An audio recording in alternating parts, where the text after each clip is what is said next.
So yesterday we played you a little clip from a promotion that the Philadelphia Phillies baseball team did, where they invited a fan to come up and broadcast an inning. And the winner of that was Louis Kalb. And here is how he sounded, got that cut, when they gave him a chance to just sort of talk about the game and the weather. Listen. We had some heavy rain. In fact, we got a little bit wet coming in around 5 o'clock. It's taken me about 2 hours to dry out, but fortunately, just in time to step into the booth. Now Painter delivers, swung on and missed. Okay, that is as good a natural-sounding baseball broadcaster as any amateur could hope to be. And Louis Kalb joins us here on the program. Hello, Louis. Hello, Mitch. How are you? Good. So, first of all, I understand that you were born here in Detroit back in the 50s. Is that right? Born in 1952 in Detroit and lived until 1963 before we moved away. So you listened to Ernie Harwell. I was such a huge Ernie Harwell fan. I just enjoyed the broadcast so much, really, throughout his whole career. I would pick up WJR from the East Coast, and then later when we were able to stream the signal, I was always Ernie.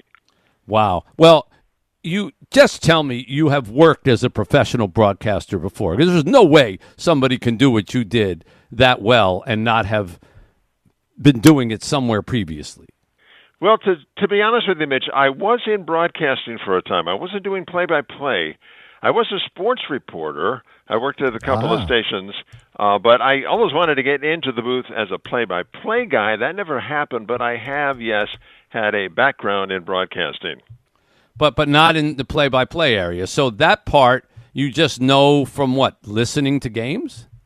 Listening to games, the influence of Ernie and Paul Carey and others. I have done a little bit lately with the technology allowing us to actually do a game on YouTube. So I will go out to the local high school, Shawnee, and I will do an inning or two here or there. But that's been very limited. It certainly hasn't amounted to more than maybe 15 games. Wow. So what was this contest that the Phillies had, and how did you win it? So they've had this charity auction for, I think, about 15 years. It's called the Phillies Fantastic Auction. And I don't know if they've had the broadcast portion of that for the entirety. They had the TV one this past year that ended on a Monday night, and the bid against this guy, I was involved in that too. It just kept going up and up and up, and eventually you got to 24,000, and I said, okay, I think I'm going to drop out now. Yeah. Just go back to the YouTube thing and do it yourself.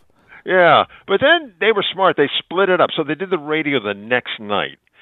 And the previous high for radio, I think, was either 4,000 or 5,000. So I thought, well, I'll get this on the cheap, right? It's 10,000 before you know it, Mitch. Ooh, and all of a sudden, it's at 12, it's at 15, it's at 18, it's at 20. I had to go to 22,000 to win this, but I stayed with it. You paid $22,000 to broadcast one inning of baseball. I did. That's how badly I wanted it. I don't need a new Mercedes. Wow. I don't need an additional. Well, you're not getting one. No. Not now. That's out of the question. Wow. Okay, well, I hope they let you broadcast the whole inning. I got to do the whole inning, but it was a quick one, too. There were only 7 batters, so the Nationals came up. They had only one single, and then the Phillies came up, and it was 3 up and 3 down, no hits. So a little disappointing there. So it was about 3,000 plus per batter. Yeah. That's about what it was. That's exactly They right. should have gave you another inning if it was that Yes. Yeah. Hey, Yeah, what are you doing? It is you like guys have any influence pinball. with If the you don't Phillies? score enough points on the first ball, they just give you another one. Oh, my goodness. Yeah, can you contact the Phillies for me and say, give that guy another inning? What was the highlight? What was the best call you think you made of that 7 batters? I think the strikeout that Painter had to end the top of the third, and it transitioned into the break, and I think I handled that pretty well. Strikeouts are exciting to call, especially when they're How did you call it? team. Can you replicate it for us? I can. So Painter, at the belt, delivers. Swung on and missed. Strike 3, he got him. Painter with a strikeout, and that'll do it for the Nationals in the top of the third. As we head to the bottom half, Phillies lead it 2-1. Yeah. All right. Well Lewis. done. Yeah. Now, Lewis, I was talking to Lewis Kalb, who won this inning with the Phillies and then just sounded like he'd been doing it his whole life. Did you have a few phrases in your back pocket for a home run or for a fan catching a ball? Right. You know, the old, that one had rocket fuel behind it, that kind of The thing. man from Sandusky caught that ball. I had practiced, Mitch, a number of times how I would call a home run. I was a little worried about one thing. I haven't been to a game in a while. I was worried about the judging of the fly ball, like anything that may have been borderline right to the fence. How was I going to call that? I was going to be a little bit safe with it and just say something like, here's the pitch, swung on, fly ball, deep right, it is gone. Right. So I got a little leeway there. I didn't want to jump the gun. That's Well, the main remember, thing. on radio, they don't know if you're a second behind the play.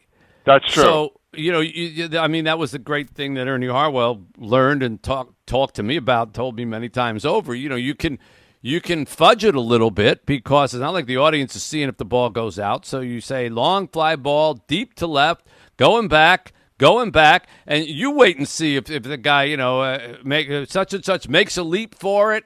He's not going to get it, and it's a home run, or he's got it. But that could be a second after it happens. So that's the beauty of radio. You don't have to worry about it.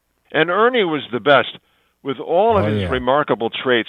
His judging of where the ball was in play was incredible. I never, as a fan, from 1961 right through the end of his career, I always had a pretty good idea whether the ball was in play, whether it had a chance to go out. He never jumped the gun. Ernie was absolutely the best at that call. Have you remained a Tiger fan, Lewis, over the years? I have been a Tiger fan since 1961.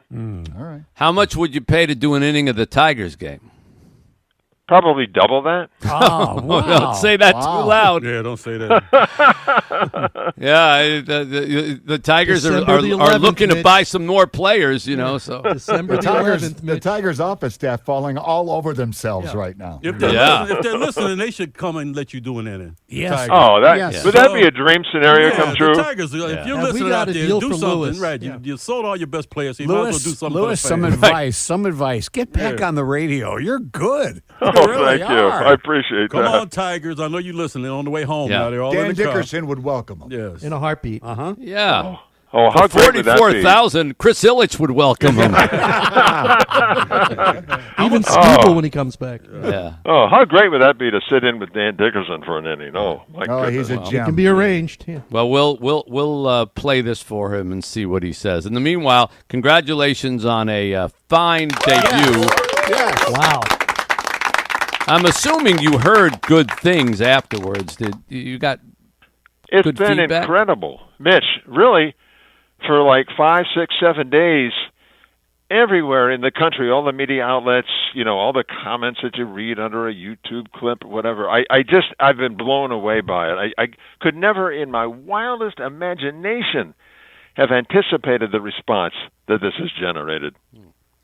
Well, that's what happens when you make a dream come true. So congratulations to you, Lewis, and maybe our paths will cross later in the season. Hope so, yeah.